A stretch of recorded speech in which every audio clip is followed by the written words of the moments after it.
All right, third grade, Nehemiah. Noel, you ready? This is Chapter 5. Dun, dun, dun. We say that at the end, remember? This is the BFG. Oh.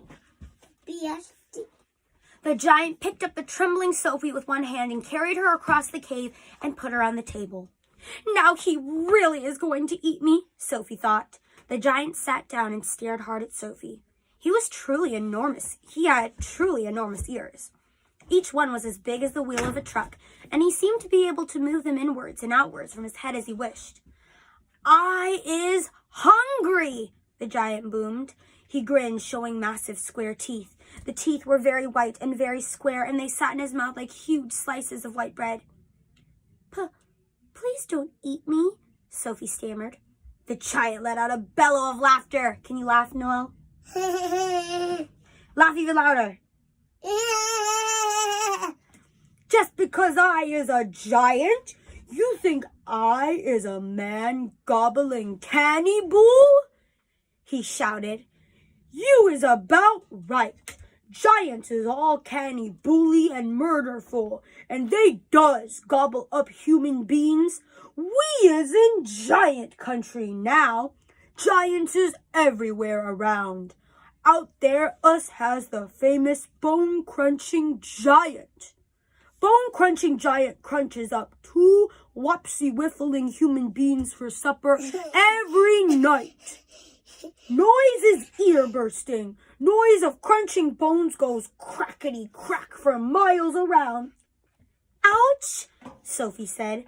"Bone-crunching giant only gobbles human beings from turkey," the giant said. "Every night, Bone Cruncher is galloping off to Turkey to gobble Turks." Sophie's sense of patriotism was suddenly so bruised by this remark that she became quite angry. "Why, Turks?" she blurted out. "What's wrong with the English?" "Bone-crunching giant says Turks is tasting ever so much juicier and more scrumdiddly-umptious.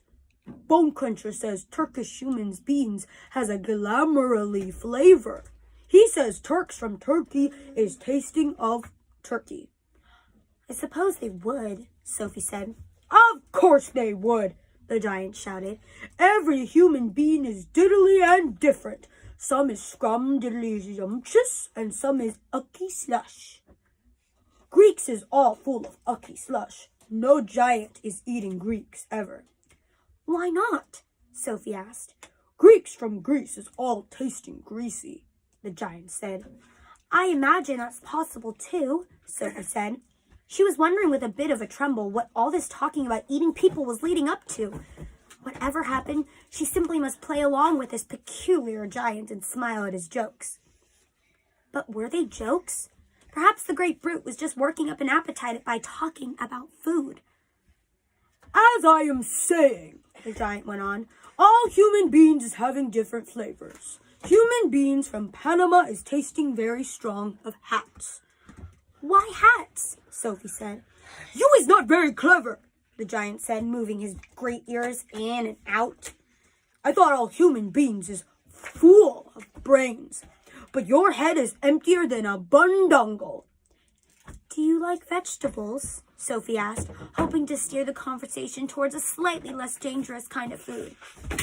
And here's the picture there of the giant, and there's Sophie right there. "You is trying to change the subject," the giant said sternly. "We is having an interesting babblement about the taste of the human bean. The human bean is not a vegetable."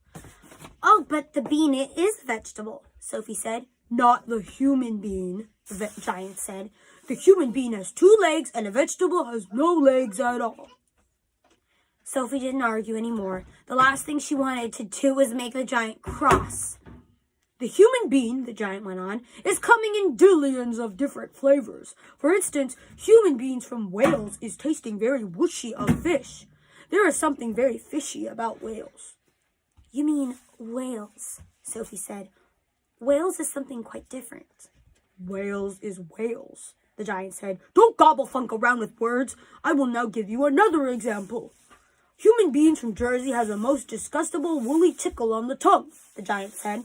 Human beings from Jersey is tasting of cardigans. You mean jerseys? Sophie said. You are once again gobble-funking, the giant shouted. Don't do it. This is a serious and snitching subject. May I continue? Please do, Sophie said.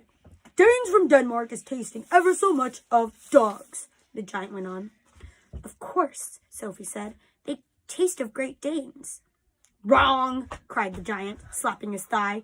Danes from Denmark is tasting doggy because they is tasting of Labradors. Then what do the people of Labrador taste of? Sophie asked. Danes! The giant cried triumphantly. Great Danes! Aren't you getting a bit mixed up? Sophie said. I is a very mixed up giant, the giant said, but I does do my best. And I is not nearly as mixed up as the other giants. I know one who gallops all the way to Wellington for his supper. Wellington? Sophie said. Where is Wellington? Your head is full of squashed flies, the giant said. Wellington is in New Zealand. The human beings in Wellington has an especially scrum-diddly-umptious taste, so says the welly-eating giant. What do the people of Wellington taste of? Sophie asked. Boots, the giant said. Of course, Sophie said. I should have known. Sophie decided that this conversation had now gone on long enough.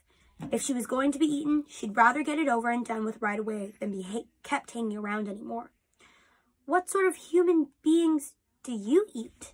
She asked, trembling. Me? Shouted the giant, his mighty voice making up the glass jars rattle on their shelves. Me gobbling up human beings? This I never. The others, yes. All the others is gobbling them up every night, but not me. I is a freaky giant. I is a nice and jumbly giant.